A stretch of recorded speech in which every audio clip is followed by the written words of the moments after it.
Hey, it's Alex here with Sandy Dog Woodwork. So I had a good customer of mine reach out to me and say that at times when he puts the board down, it has a little bit of rock. And I said, yeah, no problem, take a look at it. You can see that, he's used the heck out of it, which is awesome. There's cut marks all on it, awesome. I would say that maybe there's a little bit neglect to it because you can see just how dry it is. And I asked him, I said, hey, how often do you oil it? And since the time he's had it, he said he's actually only oiled it one time.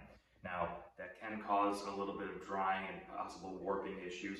You got to think of the wood just like your skin. You have to keep your skin well hydrated, lotioned, otherwise you can crack, your skin can crack.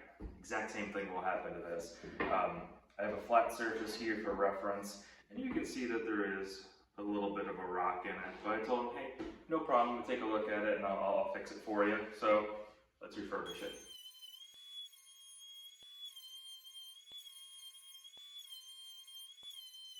So I just put it through the planer there, gave me a nice flat surface. I lucked out because the face was perfectly flat.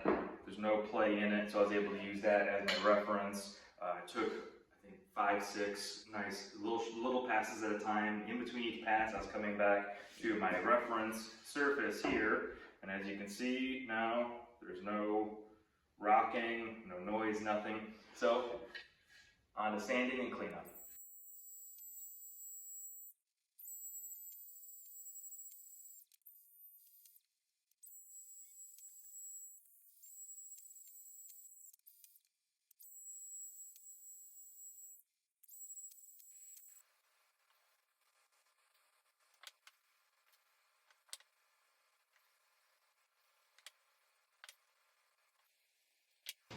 So I just finished sanding the board up to 220. Now this to me is arguably the most important step of making a cutting board. It's called raising the grain, popping the grain. There's a whole bunch of names for it. Essentially what you do is you sand it to your 220 or whatever grit you're going to.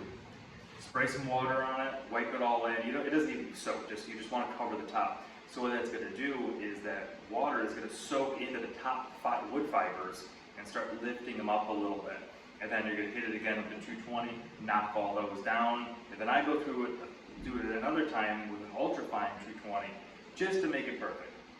If you don't do this step, if you just do the original 220, oil it, send it on its way, or you use it at home, the first time this board is going to get wet. You're cutting fruit, you wash it, whatever. All that top layer of loose grain is going to lift, and the board's going to feel furry, it's going to feel like it's just going to feel real funky, and it's not going to be pleasant. You probably get the board sent back to you, or it's just not going to be a real good finish on it. So right now I just sprayed it down. It's drying out easier to see it dry, and you can feel it. It's like a light layer of a little bit of fur on top. So let this finish drying. I said you just wipe it down real quick. I usually let it sit for like a half hour, just fully dry, and then go through the process again. It adds really just a few extra minutes, but it adds just the extra quality of a smooth finish.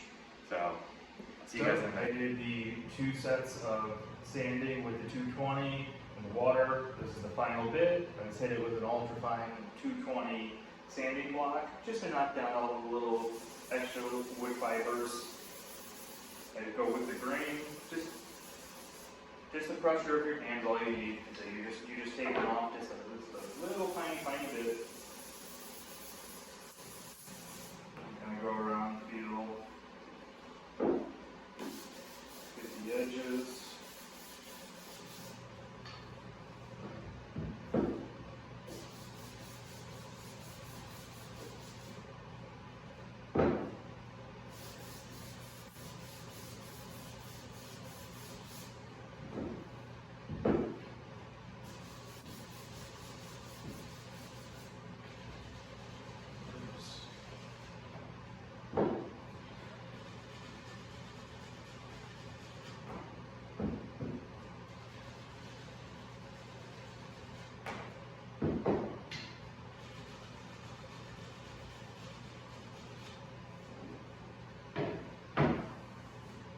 Good to go. Here we go, a nice refurbished board.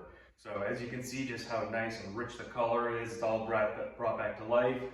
Just had to do a little bit of planing on the bottom, flatten it out. As you can see, it sits nice and flat, sanded, re-oiled, and I'm giving it back to the customer today.